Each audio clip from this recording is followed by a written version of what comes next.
আর সবচেয়ে বড় মুনাফিক হলো আরব সরকার, যারা নাকি আল্লাহ তাআলার রিজিক বিক্রি করে খাইতেছে। আল্লাহ তাআলা যে রিজিক তাদেরকে দান করতে বলছিল, হ্যাঁ, সূরা বাকারার 3 নম্বর আয়াতে আল্লাহ তাআলা বলছে, হ্যাঁ, যে তোমরা নামাজ প্রতিষ্ঠা করো আর আমি তোমাদেরকে যে রিজিক দিয়েছি তা থেকে দান করো। হ্যাঁ, আল্লাহ তাআলা তাদেরকে দিল দানের নির্দেশ, আর তারা ওই রিজিক সারা বিশ্বে বিক্রি করতেছে। যে আল্লাহ তাআলা ইমানি পরীক্ষার জন্য তাদেরকে দিয়েছে তেলের খনি, স্বর্ণের খনি, হ্যাঁ, গ্যাসের খনি, ফুল ফল ইত্যাদি। আর এগুলো দেওয়ার আগে আল্লাহ তাআলা কিতাব নাজিল করছে। কিতাব নাজিল করে আল্লাহ তাআলা কিতাবে বলছে যে তোমরা নামাজ প্রতিষ্ঠা করো আর আমি তোমাদের যা রিজিক দিয়েছি তা থেকে দান করো। ভাই দান করতে বলছে কাদের? যে আত্মীয়কে ঠকাও না, আত্মীয়র হক নষ্ট করিও না। কোন আত্মীয় ভাই? তাদেরকে বলছে হিন্দু, বৌদ্ধ, খ্রিস্টান, ইহুদি, মুসলমান, সারা রাষ্ট্রের, সারা পৃথিবীর সারা রাষ্ট্রের সকল হিন্দু, বৌদ্ধ, খ্রিস্টান, সকল ধর্মের রাষ্ট্র দূর যাবে ভাই তেল কিনতে। তেল কিনতে গেলে তাদেরকে সত্য কথা বলা যে ভাই তেল আমাদের আল্লাহ বিক্রি করতে দেয় নাই, এগুলা দিছে আল্লাহ তাআলা উপহার আমাদের হুজুর পাক সাল্লাল্লাহু আলাইহি ওয়াসাল্লামের কষ্টের ফসল। সে দিন রাত পরিশ্রম কইরা এই নগরে নামাজি বাড়ায় গেছে, সেজদাকারী বাড়ায় গেছে। এই সেজদাকারী বাড়ানোর ফলে আল্লাহ তাআলা দিছে তাদেরকে এই তেলের খনি, গ্যাসের খনি, এগুলা বিক্রি করার জন্য দেয় নাই। তারা এই সত্য কথা না বলে তারা বিক্রি করতেছে। আচ্ছা, আপনি বলছেন যে বিক্রি করার জন্য দেয় নাই, তাহলে এইগুলা কি জন্য রাখা হয়েছে বা কি জন্য ওখানে থেকে কি করে? ওইগুলা কি করবে? তারপরে 1 মিনিট, বিক্রি করতে দেয় নাই, ওদের ব্যবহার করতে দিচ্ছে। এখন আমাদের দেশে তেলের খনি নাই, আমাদের দেশে যদি ওই জায়গা থেকে আমরা যদি কিনে না আনি তাহলে আমাদের দেশ চলবে কীভাবে? আমাদের দেশ কীভাবে চলবে? তাদেরকে দান করতে বলছে, যতটুকু লাগবে ততটুকু, হ্যাঁ, যতটুকু দান করে তাদেরকে বলবে যে তোমরা তোমাদের দেশে যায় সবারই নিয়ে আল্লাহরে সেজদা করো, আল্লাহর কাছে চাও। আল্লাহর কাছে চাইলে আল্লাহ তাআলা সাথে সাথে দিয়ে দিব। আমাদের ওই আল্লাহ, যে আল্লাহ নাকি এই পৃথিবীর মতো লক্ষ কোটি পৃথিবী বানায়া আর সেই পৃথিবীতে যদি তেল ঢুকায়, তেল ভরে, আর যদি বলে যে তোমরা ব্যবহার করো, আমরা সেই তেল ব্যবহার করে শেষ করতে পারবো না। আল্লাহর ভান্ডারে কি কমতি নাই? আর সেই পৃথিবীতে যদি লক্ষ কোটি পৃথিবীতে যদি মানুষ বানায় আর ওই মানুষদেরকে বলে যে তোমরা 24 ঘন্টা খাইবা, ঘুমাইবা না, আমরা মানুষ তার খাবার আমরা শেষ করতে পারবো না। আমাদের সেই আল্লাহ, যে আল্লাহ নাকি অফুরন্ত ভান্ডার, সেই ভান্ডার শেষ হবার না ভাই। তারা সত্য কথা বললে পৃথিবীর সবাই কি সেজদা করে যার যার দেশে তারা নিয়ামত পায় নিত ভাই। কেউ কারো মুখাপিকি থাকতো না, কোনো দেশের থেকে কোনো কিছু কিনা খাইতে হইতো না। আল্লাহ তাআলাই আমাদের দিত, সবাই আল্লাহ তাআলা মুখাপিকি করে দিত, যেটা নাকি আল্লাহ তাআলার নাম সমাদ। আপনি কোথা থেকে আসছেন? আমি আসছি কামরাঙ্গীর চর থেকে।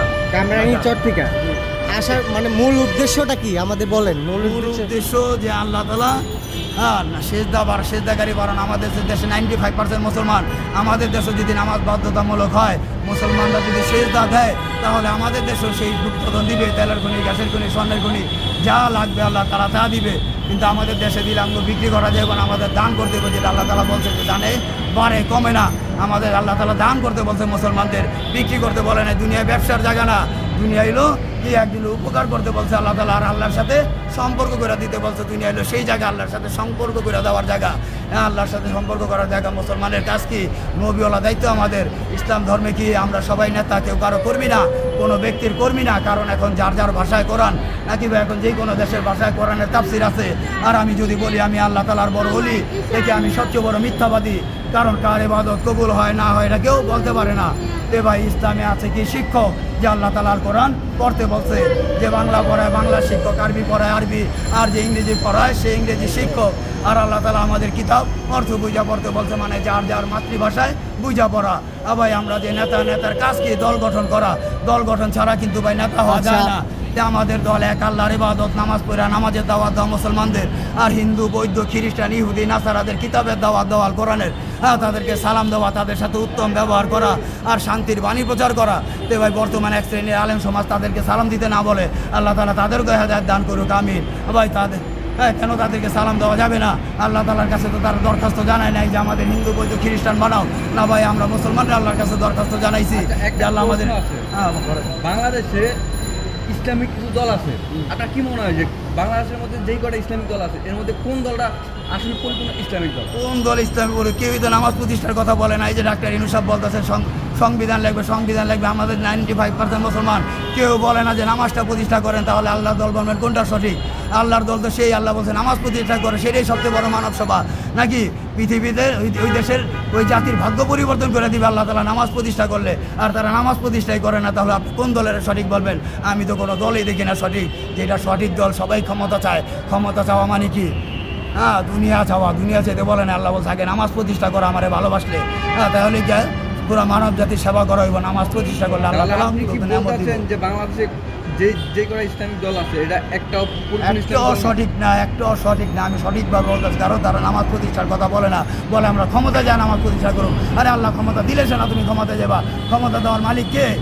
আল্লাহ। আমরা যদি সেজদাকারী না বাড়াইতে পারি আমাদের দেশে চোরে রেখে দিব ক্ষমতা, আর যদি সেজদাকারী বাড়াইতে পারি তাহলে আল্লাহ তাআলা ভালো মানুষ দিব ক্ষমতা। এটা ক্ষমতা আল্লাহ দেয়, ক্ষমতা কোনো ব্যক্তি দেয় না। ভোট দেওয়া নির্বাচন হয় না, ক্ষমতা দেয় আল্লাহ।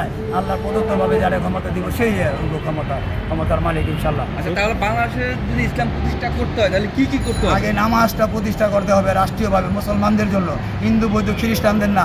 তারা ইচ্ছা তাদের কোনোই নাই, কিন্তু মুসলমান 5 ওয়াক্ত নামাজ বাধ্যতামূলক করতে হবে, যেটা নাকি আল্লাহ করেছে ফরজ, যে বাধ্যতামূলক না করলে গুনাহগার। সেটা করতে হবে, যে নামাজ বাধ্যতামূলক করলে পৃথিবী শান্তি।